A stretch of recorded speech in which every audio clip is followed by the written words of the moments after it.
Hello everybody, hello to the audience of the Budapest International Film Festival. My name is Manuel Contreras, programmer of the festival, and now here we are with John Webster, director of the film Eye to Eye. Hello John, and welcome here, and thank you for being here. Hello, thank you. Wonderful to be here at a distance. I mean, I wish it could be that. Next year, right? Next year. Yeah, next year, hopefully. This is the situation right now, but yeah. Everyone. But we have to do this online, and well, so at least we can have this conversation, and we can show the audience. You can share with the audience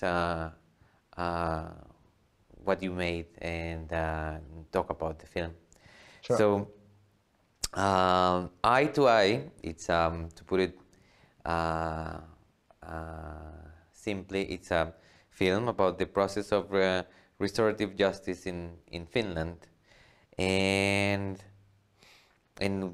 I wanted to start with something that of course calls your attention when you're watching the film, and is this element in the process of restorative justice, which is that it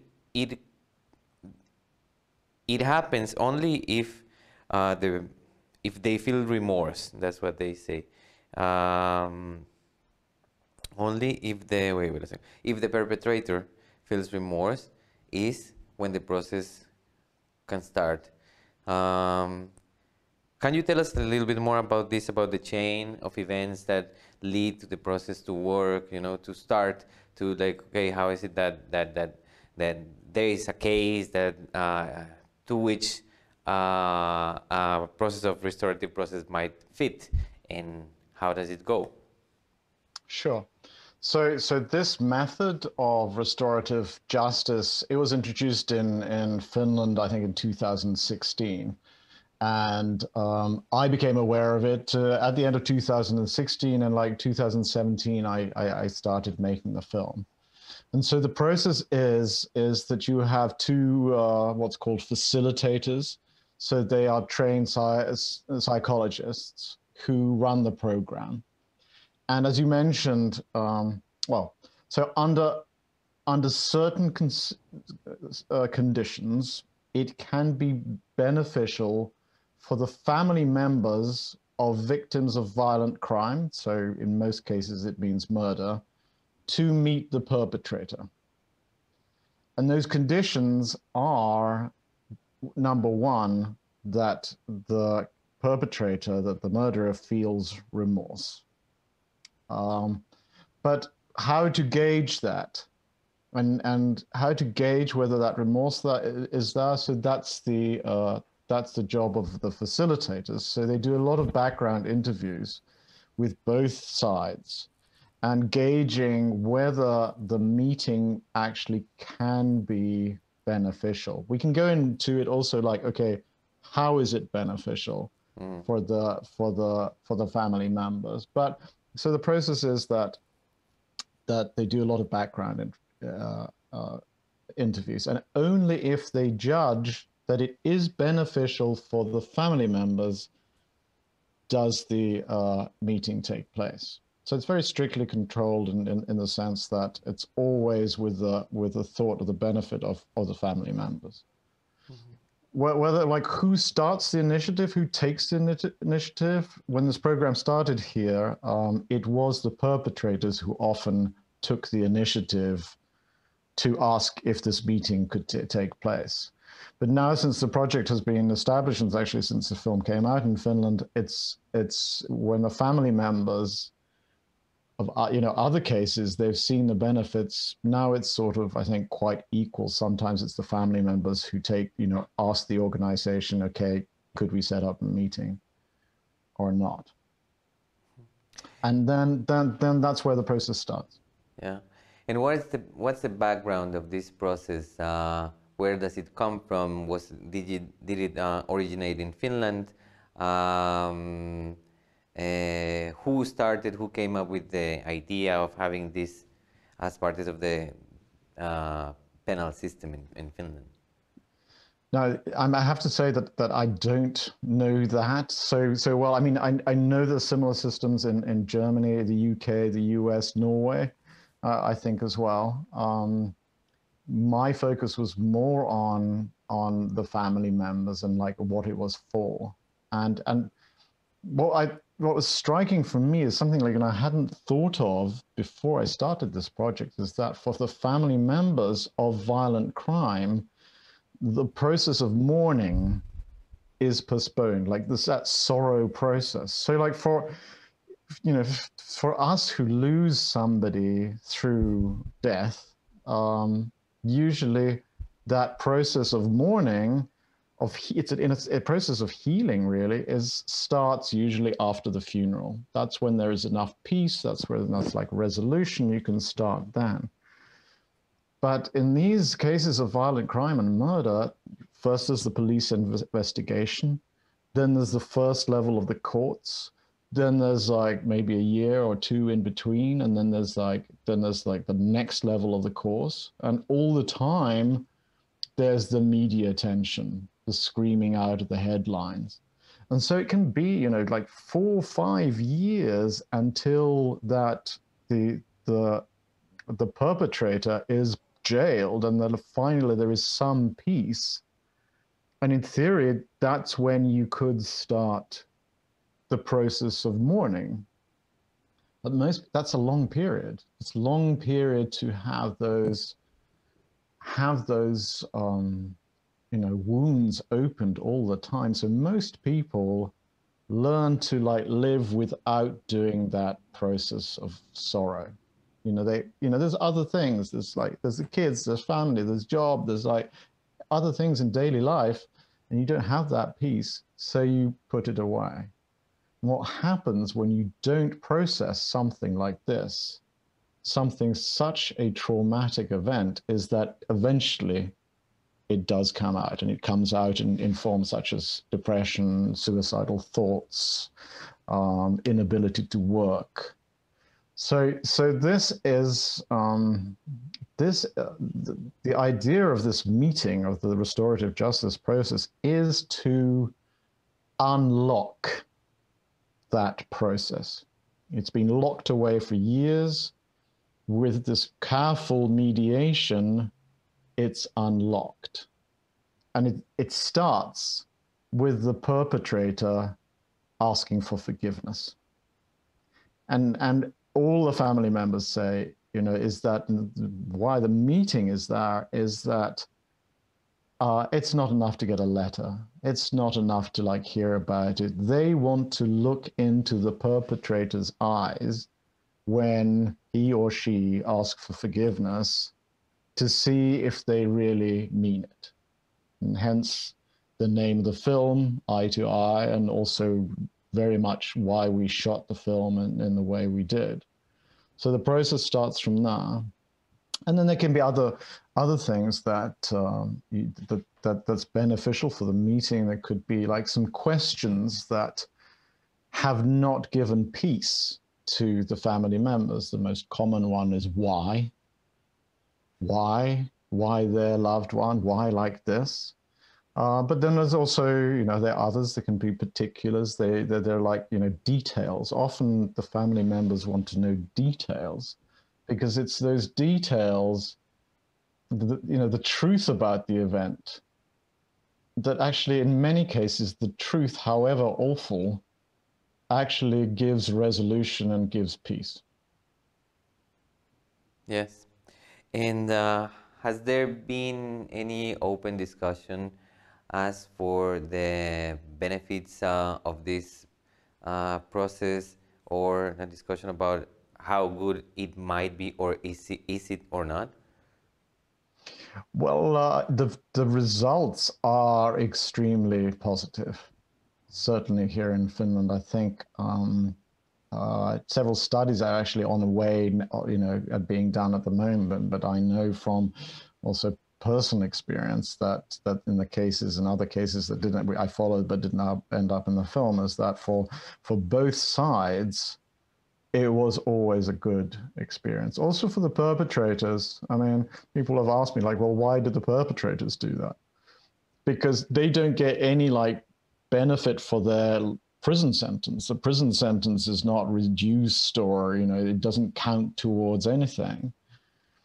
But for many, it's a way also for them to prepare for a life after jail, after prison, that they want to deal with what they've done, and most often they want to, in doing this, they want to take responsibility for what they've done.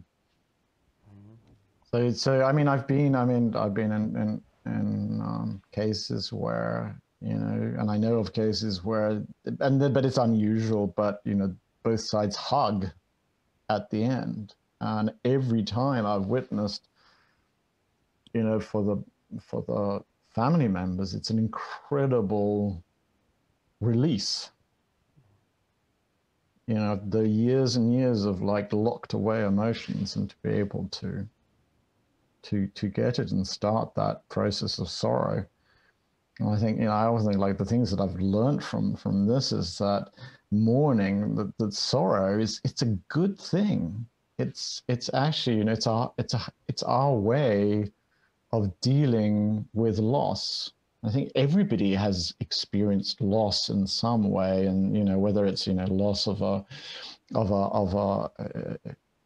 you know, loss of a job, or a loss of a partner, or of a loss of love, but also, you know, through loss through death. And I think everybody can relate to how important it is to get to mourn, because that's like our way. That's our way of people's way of, not necessarily, depending what it is, not necessarily of like getting over it, because there are some losses that you can never get over, but being able to live with it. Yeah, which is one of the things that they say in the film. One of the characters, that you have to just learn how to live with it, and not to get over it. So I wanted to ask you, how did you get to this topic? And also. Because you're telling us that you have shot many cases, so on top of all the cases that we see in the film, you have shot more for other projects, or they didn't make it to this project, or how has been this workflow? Yeah, I think we shot 2 other cases that then didn't make it to, because well, in both cases it was the perpetrator who then, like, at some point decided that they didn't want to be part of the film. So the way I said, like, I came in on this like fairly early in on the project here. So 2016 it started, and like I started the first filming 2017, and I knew that there's like a huge risk at any moment that one of the sides could withdraw and say, like, okay, I don't want I don't want to be a part of it. And there's also a kind of method of the process in that, with both sides. I mean, I spent a lot of time with both sides before, and before also they met. So I made, you know, the agreement was with everybody was that, okay, we'd film this, we could film this, but we didn't have the permission to use it for anything. And then when the film, you know, the process had gone quite far, because the process takes about like 6 months, you know, at that point, then we'd go back and say, okay, like, how do you feel about this? And that point, those who now are in the film, they all said, like, yeah, this was a great experience, and they do want to be a part of it.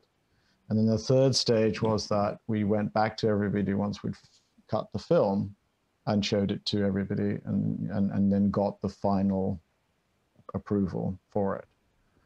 So it was also like a way, because, you know, I also wanted to give, especially the family members, I wanted to give them the, you know, the freedom to be, you know, to be in the process and not having to worry about the film, or worrying about like what they're doing is going to be, you know, shown to the whole world, but that they would have control of that as well. So there was a big there's a big amount of risk in the actual production side of it.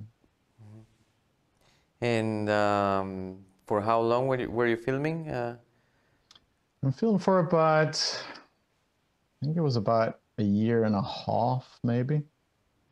About a year and a half, and then like editing was 4 or 5 months. Maybe post-production was another 6 months on top of that.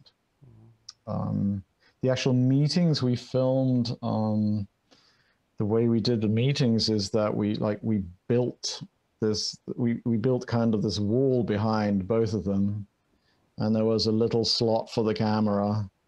I mean, they knew where we were behind there, but we kind of hid the cameras behind there, just so that, you know, that we wouldn't be, in a sense, in their line of sight, you know, so that they could concentrate both on each other, and that again, you know, we'd have that, that they'd have that moment, and that we wouldn't interfere. And we knew as soon as, you know, the one person, usually it's the perpetrator who walks then into the room, from that moment on, we can't like interrupt it or touch anything, and just have them there. And then the decision then actually to use the split screen that we have in the film, so we have both parties, that happened in the edit. So we hadn't actually like made the composition for it beforehand, but it felt somehow more honest in a way of having that. And also there's this kind of tension in between, and you also see that the pauses and the looks and all that, the energy that's between them, that they are the actual ones, and that's not something created through editing. Yeah, we have this sensation of simultaneity that is very strong in the film, because it's what's happening between the two people at the moment. Yeah, I wanted to ask you like about one of the main characters, which is Mika. He says in the film that it took him 4 years to be able to get there, to get to that stage in which he is like, okay, I'm ready to face this and to go through this process. So I wanted to ask you about what we don't see in the film. How did this help him? You know, like what you saw, which is not apart from what we see in the film. Like, you know, how did you see this process in him? Well, it's. I think the process, well, okay, for Mika, it was, his question was, I think the thing that was haunting him was, could I have done something? Could I have done something to stop this? And that's the question he wanted to ask Danny. And I know, like, from that moment when he hears that, no, there's nothing, you know, it's not about you, you could, the release after that. And then, of course, I saw the change in him, and I also know that just in his, you know, his private life, or his, you know, I mean, sorry, not private life, I mean his life, you know, after that, for the 4 years before that, he'd been waking up every night at about 4 o'clock. And it was 4 o'clock, and that was the time when the police came to his door to tell him that at that point, his son was missing, but that's when he heard. So that, and after that, after the meeting, I know that he slept straight through. I mean, that was gone. And also he could let go of the anger a bit more. You know, he could start that process of healing. That starts. Of course, you know, how visual is that? It's quite difficult to show that process, and it's that process of healing is maybe something that's like outside this film. This film is more that meeting and that maybe that moment of release. Yeah, but I also ask you because I'm sure that the film itself was a an instrument of therapy for him and for the other characters. Yeah, I think it's especially for Ulla. I think actually taking part was in the film. I mean, I don't think. I mean, I know. She said as much that it was good. It was really good for her too, because she and I particularly, we talked a lot.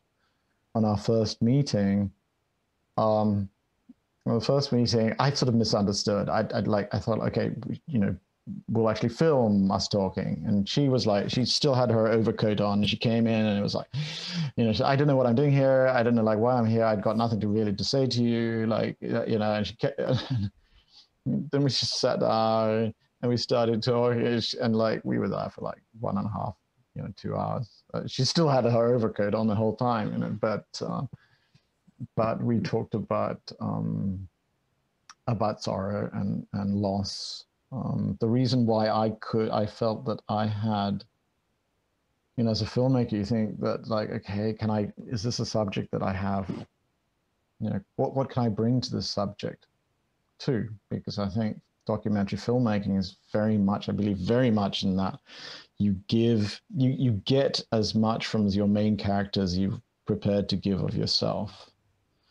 And I've experienced traumatic loss, not through violence, but I think the most transformative thing in my life was my father died when I was 12, and he died from a stroke, but he pretty much died in front of my eyes, and you know, I was traumatized for a long time, and back then this was like, you know, beginning of the 80s, and so there was no therapy then. So, but I found that there were some things that I could share with others who'd experienced traumatic loss.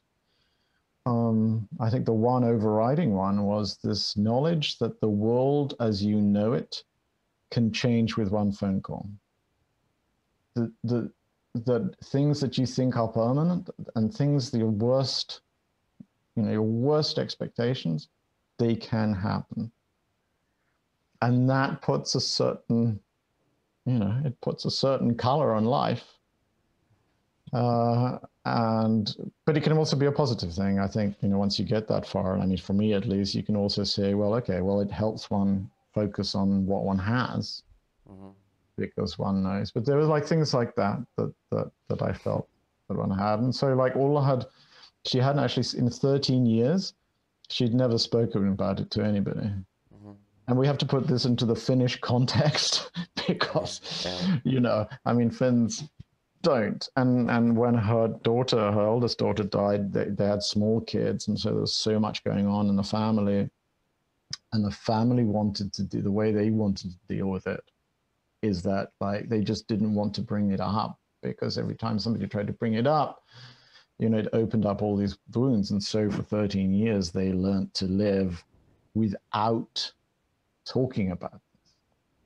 And then Ulla had just reached a point where, you know, she couldn't live with us anymore. There I'm reminded of a friend of mine. I talked about this. You know, there's two schools of thought to do, like certainly in Finland, how do you deal with this? And I know like with something bad like that happens, and I think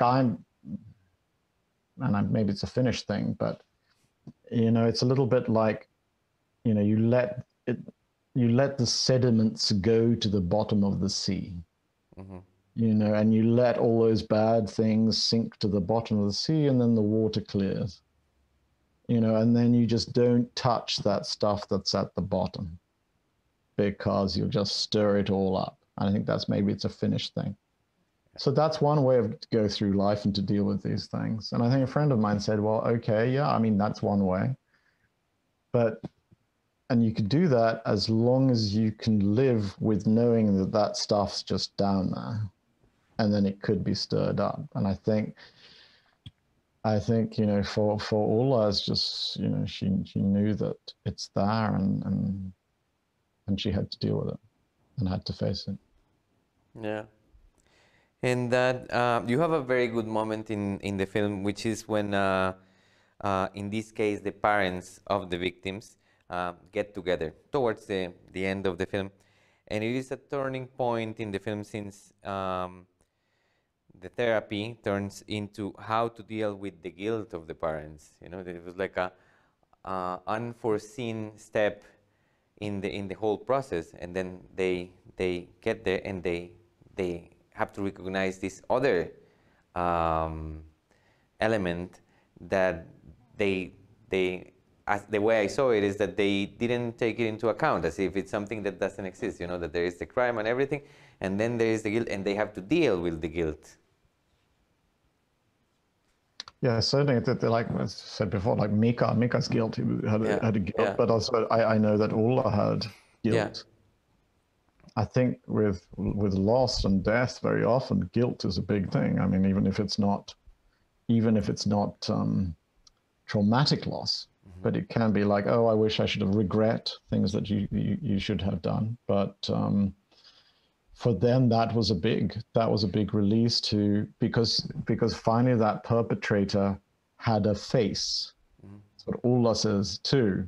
Instead of being this unknown kind of evil entity, that perpetrator, because none of them really remember, certainly Ulla didn't remember, in the midst of a trauma, didn't even remember what the guy looked like, and had a totally different picture of what he looked like. And when he finally sees her, when she finally sees him, and I also wanted to make it in the film too, that it's also like it's rather a bit of a shock for us that he doesn't look like our expectations.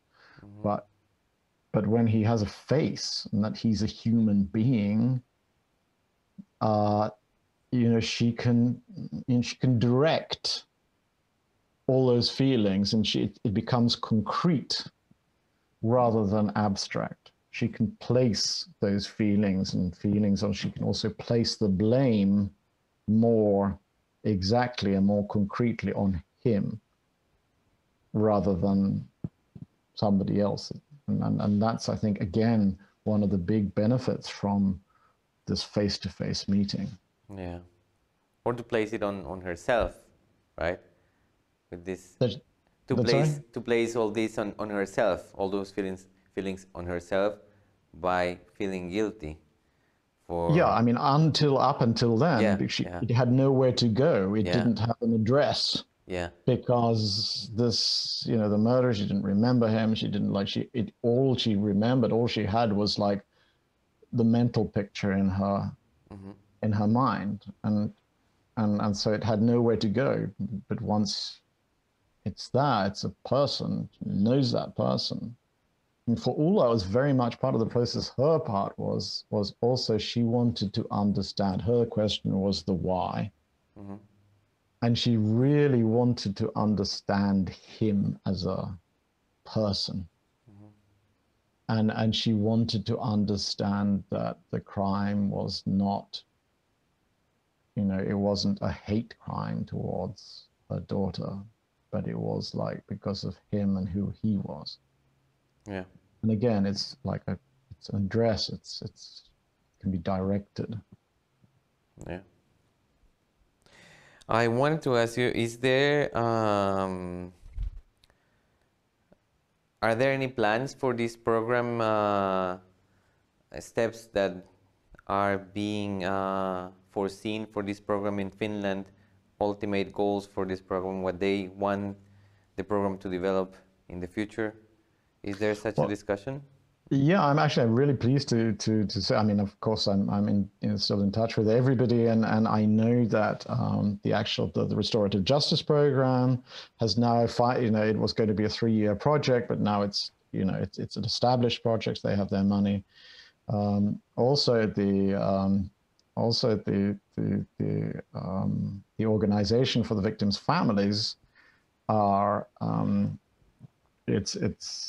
you know, they're getting more and more people contacting them, which is a good thing, because most of the time, the family members feel this intense feeling of loneliness and being left alone. We also, around the film, we built an impact campaign, and one of the goals of main goals of our impact campaign was was how to break the news to the family in the most best way. Because all families, everybody remembers how the news was brought to them. Very often, and it's a bit in the film also, very often in a terrible way, in a way that actually traumatizes them even further. So even if it's under law that when the police has to bring the news, but even in law, there should be a crisis worker there on the spot. But very often it doesn't happen.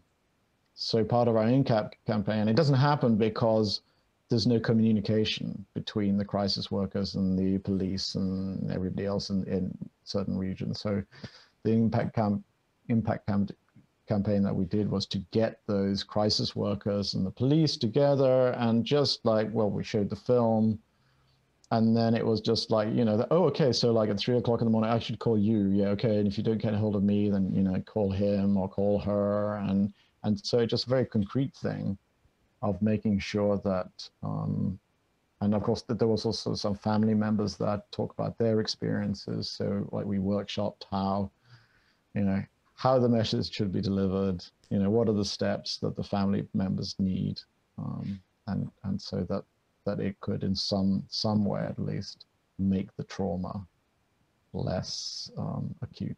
Mm-hmm. Yeah, very good. Yeah. So apart from the film, there have been, as you're telling us, this campaign. Are there more things on the side happening related to this that you are working on this topic? Not on this topic, no. I just finished a film that, well, it was in a way it had a little bit to do with it in that it was an interview, well, based on an interview with a famous author here, and basically he knew that he only had like about 6 weeks to live. So, but that, in a sense, that was different. But no, at the moment I'm working on a film called Happy Worker, and it's about office work and what went wrong. It's about burnout. Mm-hmm. It's about burnout, and so it's that's a different. But yeah, I'm still working with I'm still in contact with both the organizations here, and then we're actually extending our impact campaign for another 3 months. Okay. Because we've still got some money left, and because of COVID, we weren't able to do everything that we wanted. So we're trying to get everybody together that we can. Okay. Okay. Thanks a lot, John, for this conversation. Thank you. I hope I haven't been like too long. I usually give like long monologues, like as you can see, like this. So I hope I've answered all the questions that you were going to ask me. No. Yeah, we covered everything, and thank you because it was very. Yeah, we covered everything, and thank you because it was very insightful, and it's a very the film itself is very interesting. What surrounds the film is very interesting, and I think that it was important to talk about all these things. Because it's an ongoing project, and it's going to bring more results with time. Indeed. Yeah. And I hope it can be done as many countries as possible, because it's really beneficial, and I think I'm sure the family members' experience in Finland are the same anywhere else. Yeah. Sorrow is a mourning is a good thing. Yeah, it is definitely. Yeah. So thank you very much, John, for this conversation, and thank you for giving us the opportunity to show your film here.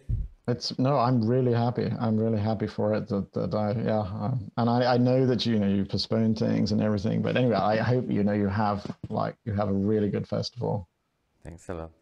Thank you, John, and thank you to all of you for joining this conversation that we just had with John Webster, director of Eye to Eye from Finland. The film, you can watch it after its premiere. You can watch it anytime for the whole duration of the festival that goes until the 10th of March. And you can also have access to this conversation that we just have. I enjoyed that you I'm sorry. I hope that you enjoyed both the film and the conversation, and goodbye.